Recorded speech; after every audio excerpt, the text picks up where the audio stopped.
Hi everyone, Professor Franz here. Today we will talk about demand. Before we talk about demand, let us first learn about the definition of a market. A market is any place, physical or virtual, where buyers and sellers come together to exchange goods, services, or resources. Together, buyers and sellers determine the price and the quantity of the traded good, service, or resource. The price isn't set by just one side. It's a result of interaction between what buyers are willing to pay and what sellers are willing to accept. Examples of countries with free market economies include the United States, the Nordic countries like Sweden and Norway, Japan, South Korea, Taiwan, and New Zealand, to name a few. In these countries, prices and production decisions are largely determined by supply and demand, with minimal government interference regarding the decisions of consumption and production, unless, of course, if there exists negative externality, which we will discuss later. Now that we understand the market has two key players, buyers and sellers, let's begin by exploring the buyer's perspective, demand. So, demand is the buyer side of the story. The definition of quantity demanded is this.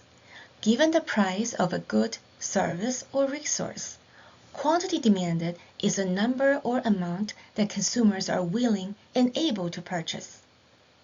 Here is the key. Both willingness and ability must be present.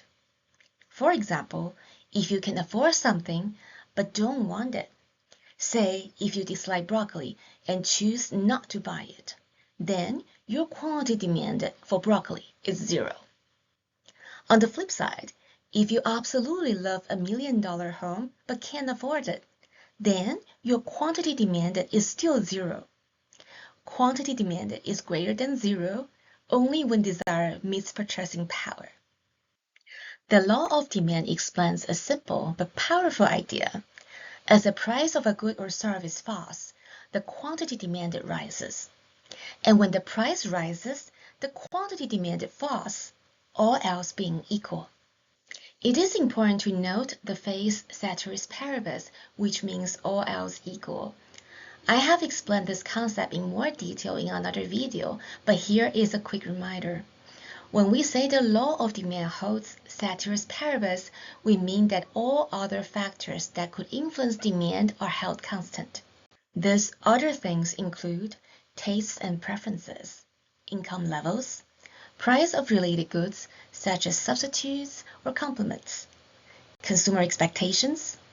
We will discuss this later in another video called Demand Shifters. Now that we understand what demand is, let us take a closer look at how we can represent it numerically and visually. This brings us to two helpful tools in economics, the demand schedule and the demand curve. Imagine your favorite Japanese restaurant is about 10 miles away from your home. You love their donburi, but if they gave it away for free, you would probably eat 12 bowls a week. But let's be real. Just because something is free doesn't mean you will consume unlimited amounts. First, there is the distance. Driving 10 miles every time you crave a donburi isn't always convenient. Second, your stomach has its limits. No matter how much you love them, there's only so much rice and meat you can handle each week. Let's say your favorite Japanese restaurant charges $4 per donburi. At that price, you'll go for about 8 bowls a week. Sounds reasonable, right? But as the price climbs, your appetite for donburi starts to shrink. When the price reaches $8 per bowl, you cut back to just 4 bowls a week. And once it hits $12, that's the breaking point. You are officially out. No more donburis for you because it's just not worth it. This is a great real-life example of how price affects quantity demanded. Even when you love something, higher prices can push you to rethink your choices. So, we've talked about how price affects your appetite for donburi. Let's put those numbers into a table. This is what economists call a demand schedule. The demand schedule organizes this relationship into a simple table showing how your quantity demand changes as the price rises. Now that we have the demand schedule, we can use it to plot the demand curve. If this is your first economics class, here is a key tip.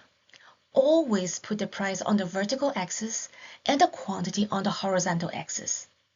By plotting these points from the demand schedule, you will get a downward sloping demand curve, a fundamental visual representation of consumer behavior. This might help you to remember demand curves are downward sloping. In the next clip, we'll explore why demand curves slope downward. There are 3 key reasons for that. For now, I hope this video was helpful, and I'll see you next time.